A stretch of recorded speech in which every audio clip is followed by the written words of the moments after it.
warahmatullahi wabarakatuh. Berjumpa lagi dengan saya Resi Fitirta Malaksniki dalam acara talk show kesehatan yang diadakan RSI Gonalegi. Dalam kesempatan kali ini, talk show kesehatan bertemakan nyeri neuropati yang akan disampaikan langsung oleh dokter spesialis saraf di RSI Gonalegi, yaitu Dr. Lucky Santi SPSM Biomed. Dan jadwal praktek Dr. Lucky Santi SPS M Biomed di RSI Gonalegi pada hari Selasa dan Kamis mulai pukul 12 siang sampai selesai.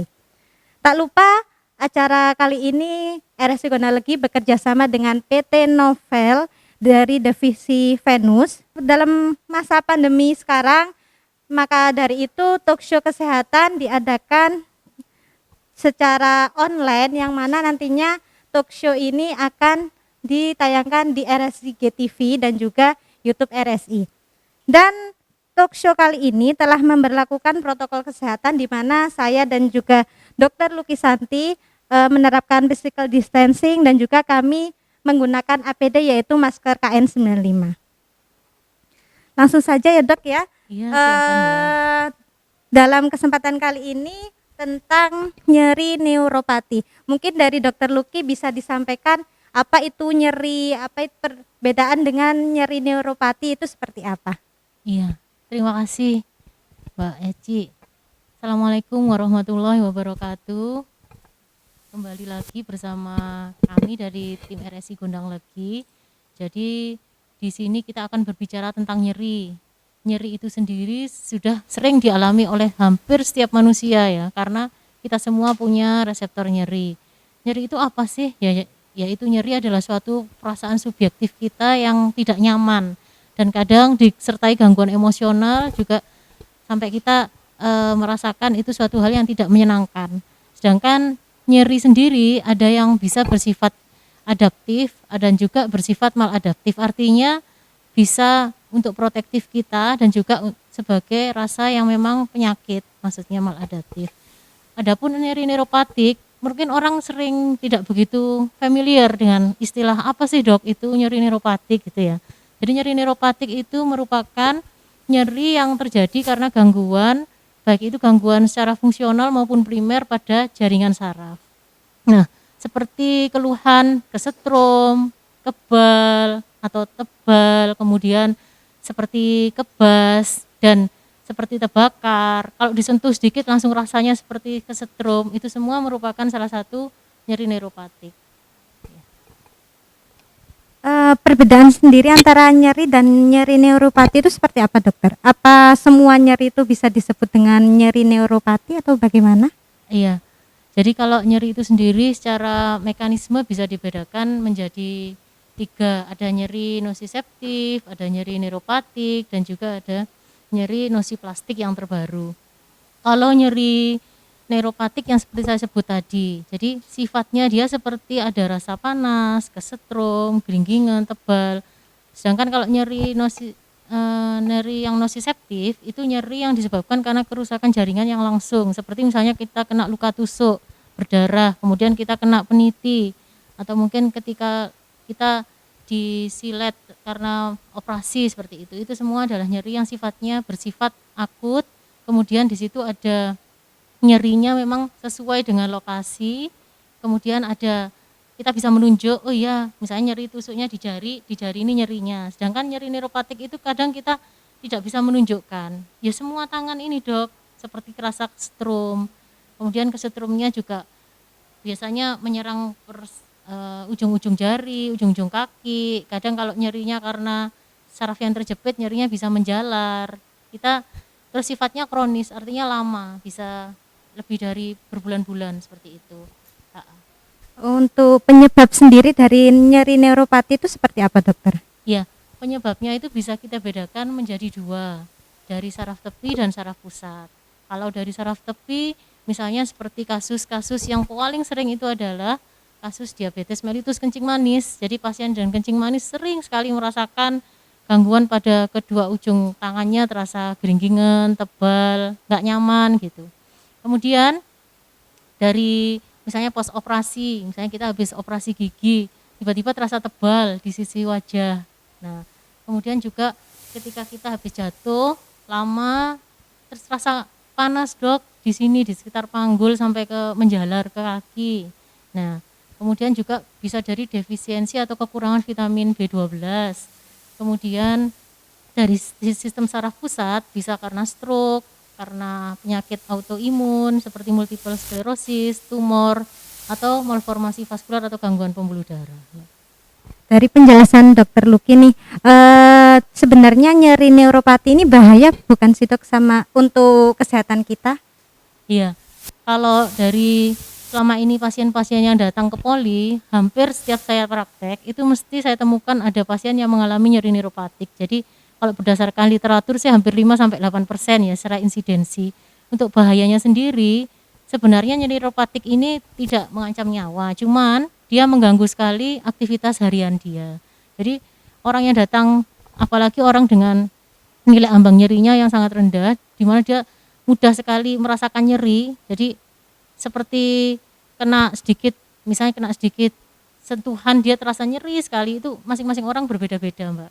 Nah itu akan mengganggu sekali aktivitas harian dia. Dok, ini saya sangat terganggu dengan rasa geringgingan ini, kesemutan ini, panas ini, saya nggak kuat dok, misalnya seperti itu. Nah makanya mereka butuh sekali konsultasi dengan tim neurologi kita.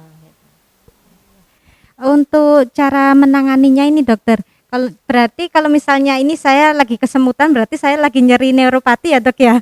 Biasanya saya duduk kesemutan berarti lagi nyeri neuropati. Itu cara menanganinya seperti apa dokter? Untuk Iya. cara menangani nyerinya? Nah kita pastikan dulu kesemutannya seperti apa Mbak, karena kan kita berbicara tentang nyeri neuropatik pada sistem saraf. Nah saraf sendiri itu kan ada saraf tepi, ada saraf pusat, jadi kita harus melakukan pemeriksaan dulu. Sebelumnya kita cari penyebabnya, apakah memang dia termasuk karena saraf tepinya atau saraf pusat. Kemudian kita tanyai, ada namanya kuesioner ID pain scale. Jadi di situ kita melakukan pemeriksaan seperti semacam kuesioner yang di situ ada 6 pertanyaan. Yang pertanyaannya seperti rasa tebal, geringgingan, kesemutan, terasa panas, terbakar. Kemudian tidak disertai adanya nyeri sendi, dan kalau disentuh sedikit terasa nyeri yang sangat hebat. Nah kalau skornya 5, masing-masing positif 1, maka dia lebih dari 2 sudah termasuk nyeri neuropatik. Jadi kalau Mbak Eci misalnya, dok saya kesemutan, ya termasuk memang neuropatik, tapi bisa disembuhkan asalkan posisi lifestyle. Jadi untuk mengatasinya kita harus mengetahui dulu, misalnya kasusnya yang paling sering itu saraf terjepit, saya ceritakan ya sebagai misal. Kalau misalnya saraf terjepit itu paling sering karena orang sering mengangkat berat sehingga dia menimbulkan nyeri yang sangat hebat di punggung sampai dia menjalar ke kaki. Nah biasanya juga disertai rasa kesemutan. Seperti itu kita harus terapi, kita kasih obat yang sesuai, obat untuk menghilangkan nyerinya itu bisa dari golongan non steroid, bisa golongan celecoxib, juga bisa dari golongan opioid kalau misalnya sudah parah ya derajatnya. Kemudian kita tambah dari golongan anti, misalnya golongan pregabalin, gabapentin, seperti itu. Intinya juga kita jangan lupa kita informasikan ke pasien untuk jangan mengangkat berat-berat, kemudian jangan melakukan manipulasi yang berlebihan pada punggung, seperti dipijat, kemudian dia seperti terlalu lama menyetir sepeda motor. Intinya kalau duduk pun juga ada caranya, kita harus menginformasikan tentang cara lifestyle-nya dia, bagaimana dia posisinya waktu duduk, posisi dia waktu tidur, kemudian posisi dia waktu mengangkat barang. Nah itu kita informasikan semua. Kemudian dilanjut kalau misalnya masih dirasa nyeri, kita langsung konsultasikan juga dengan tim rehabilitasi medik. Dan tak lupa biasanya pasien mengalami gangguan emosi, sulit tidur, cemas. Nah itu kita berikan juga obat anti cemas dan untuk mengurangi emosinya itu Mbak. Jadi kita menerapinya secara komprehensif. Seperti itu. Gini dokter, mungkin bisa disampaikan ke pemirsa yang ada di rumah ya dok ya. Kapan sih kalau misalnya kita merasa nyeri itu harus konsultasi ke dokter? Soalnya kan di masyarakat awam itu biasanya kayak misalnya kesleo, aduh pijat aja, nggak usah ke dokter kayak gitu. Mungkin bisa disampaikan dokter kapan pemirsa di rumah merasakan seperti ini harus konsultasi ke dokter. Iya. Jadi ada istilahnya kalau di kita itu ada red flags-nya nyeri, red flags tanda bahayanya nyeri. Dimana kalau sudah masuk tanda bahaya nyeri itu mereka atau manusia atau pasien penderita sebaiknya konsultasikan ke tim saraf karena berbahaya gitu ya, namanya red flag, bendera merah. Apa saja itu? Kalau ada panas Mbak, ada panas badan, kemudian nyeri punggung yang hebat sekali atau nyeri kepala yang hebat sekali, kemudian nyeri yang sampai disertai gangguan fungsional, jadi misalnya sampai nggak bisa jalan seperti itu, kemudian nyeri yang sangat istilahnya sampai ada gangguan otonom seperti tidak bisa berak, tidak bisa kencing, seperti itu. Nyeri yang kadang juga sampai membuat pasien tidak bisa bangun tidur. Nah, itu sebaiknya jangan langsung diterapi sendiri, dipijat sendiri, atau kemudian dilakukan seperti minum obat-obatan dari warung. Itu nanti salah, karena salahnya begini, nanti bisa menimbulkan keluhan yang lain. Misalnya kalau dipijat, dia tambah post trauma, tambah ototnya memar semua, padahal dalam kondisi peradangan akut misalnya. Jadi datang ke kita sudah dengan kondisi nyeri yang sangat hebat, padahal sebelum dipijat itu enggak senyeri ini dok. Nah seperti itu. Atau mungkin kalau beli obat warung tanpa dimonitor atau dikonsultasikan dulu ke tim dokter spesialis saraf misalnya, itu bisa terjadi gangguan lambung, kemudian dia mutah-mutah karena dia juga tidak tahu efek samping dan kandungan dari obat yang dimaksud. Sebaiknya memang kalau ada nyeri harus segera kita stop juga, karena nyeri yang kita biarkan itu juga akhirnya nanti menimbulkan nyeri yang kronis. Nyeri yang kronis tadi bisa sampai nyeri neuropati, kemudian nyeri yang sifatnya sulit untuk dikembalikan lagi. Nah, untuk itu memang kita begitu nyeri sebaiknya langsung konsultasikan kepada tim kita, tim dokter spesialis saraf gitu. Jadi sebenarnya kalau kita lagi kesleo kayak gitu nggak boleh langsung dipijat ya dok ya, malah Iya. itu bahaya ya dok ya. Iya, sebaiknya kompres es batu dulu penanganan iya. pertama, kemudian minum anti nyeri, konsultasikan ke kita sesegera mungkin. Di kita kan bisa ada tim WA itu ya Mbak ya. Oh iya, WhatsApp, ada bisa. komunitas ya. Ya, komunitas itu biasanya kita saling informasikan bagaimana kita menangani nyeri dan sebagainya gitu. Untuk cara mencegah nyeri neuropati itu seperti apa dokter?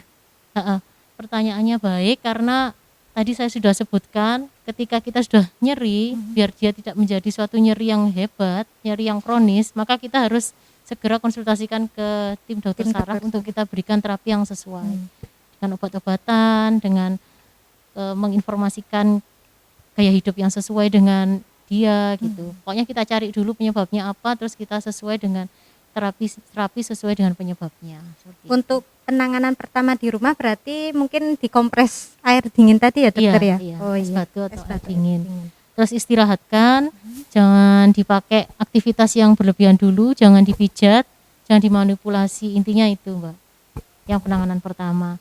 Kemudian segera hubungi kita, dan di era pandemi ini saya sarankan memang kan sekarang banyak sekali penderita COVID yang OTG itu yang di luar tanpa maskeran. Sedangkan di rumah sakit ini kita kan lebih menjaga APD kita, lebih menjaga masker, kemudian menjaga jarak, kita juga cuci tangan atau pakai hand sanitizer. Artinya kalau menurut saya lebih aman kita datang ke rumah sakit yang memang sudah kita lakukan protokol kesehatan, kita pisahkan pasien yang isolasi yang memang sudah terkonfirmasi dengan yang tidak. Jadi menurut saya tidak perlu takut ke rumah sakit, kalau memang bergejala monggo silahkan ke rumah sakit atau RSI Gondang Legi. Ini tim kita insya Allah selalu siap gitu Mbak. Siap dokter. Ini juga ada satu pertanyaan nih dok dari mungkin pasien dari dokter Luki. Sebentar ya dok, saya bacakan dulu. Ini ada dari Ibu Suliati dari alamat Bantur, tapi ini sedikit nyelenceng. Ya dari tema dokter, tidak apa-apa ya dok ya. Tidak apa-apa. Oh, iya. Ini dokter, assalamualaikum Ibu dokter spesialis saraf. Saya ada keluhan mah atau asam lambung yang sudah mencapai GERD dan eksit. Yang jadi keluhan selalu merasakan mual kembung, masuk angin, sering pusing, kadang sampai vertigo. Apalagi kalau pas kaget atau cemas semakin kuat rasa mual-mualnya. Terima kasih atas jawabannya. Iya, jadi banyak sekali memang keluhan nyeri yang disertai dengan mual, muntah, karena di otak kita ketika kita mengalami cemas, stres, itu kan otak kita akan mengeluarkan hormon kortisol itu tadi Mbak. Ya, hormon kortisol tadi itu akan dia menyebar, salah satunya efeknya ke lambung kita. Jadi dia akan meningkatkan produksi asam lambung. Sehingga seakan-akan mual muntahnya tidak tertangani. Intinya kita harus cari dulu penyebab mual muntahnya itu dari mana. Kalau memang betul karena dari berlebihannya hormon kortisol tadi, maka kita memang butuh terapi untuk anti cemasnya itu. Kemudian selain menangani untuk mahnya sendiri, kita juga akan kerjasama dengan dokter penyakit dalam. Kemudian kita tangani juga kecemasannya. Biasanya kita juga kerjasama sama tim psikiatri. Jadi memang kalau mengobati penyakit itu memang kita holistik keseluruhan dan kita libatkan semua tim dokter di RSI. Terus untuk ibu misalnya ada pikiran yang negatif, segera dipositifkan. Artinya gini, sering pasien datang ke kita itu, dok kenapa sih dok nyeri saya itu tidak sembuh-sembuh, kok terusan seperti itu, kadang saya itu cemas. Nah kita berusaha make sure ke pasien, berusaha meyakinkan pasien bahwasanya namanya ini terapi behavior kognitif, Pak. Jadi kita mengubah persepsi pasien yang tadinya negatif ke positif. Kita berikan dia kepercayaan. Ini loh sebenarnya penyakit ini ringan, Bu. Penyakit ini sebenarnya tidak berat, tidak seperti stroke atau tidak seperti tumor yang berat gitu. Jadi pastikan bahwa dia merasa nyaman. Kemudian dia merasa penyakit itu bisa sembuh. Nah, itu memang butuh teknik-teknik komunikasi yang baik ke pasien supaya pasien bisa relaksasi, bisa mengurangi kecemasannya tadi sehingga berpengaruh ke nyerinya jadi semakin berkurang. Karena antara struktur otak yang pusat emosi di sistem limbik dengan pusat nyeri yang di talamus sentral itu sendiri saling berkaitan. Makanya kita nggak bisa memisahkan antara yang tadi saya sebut di awal, gangguan nyeri sama gangguan emosi saling berkaitan, seperti itu. Demikianlah penjelasan tentang nyeri neuropati dari dokter spesialis saraf dari RSI Gonalegi, Dr. Lukisanti, SPSM Biomed. Bagi pemirsa yang masih belum puas nih jawaban dari Dr. Luki atau masih kepo apa sih nyeri itu, bisa langsung bertanya ke dokter spesialis saraf kami, Dr. Luki ataupun dokter yang lainnya di RSI Gonalegi, yang mana jadwal Dr. Luki hari Selasa dan Kamis jam 12 siang sampai selesai. Tetap semangat, tetap patuhi protokol kesehatan, 3M jangan lupa, tetap pakai masker, menjaga jarak, dan mencuci tangan dengan pakai sabun. Sampai jumpa di lain kesempatan. Wassalamualaikum warahmatullahi wabarakatuh.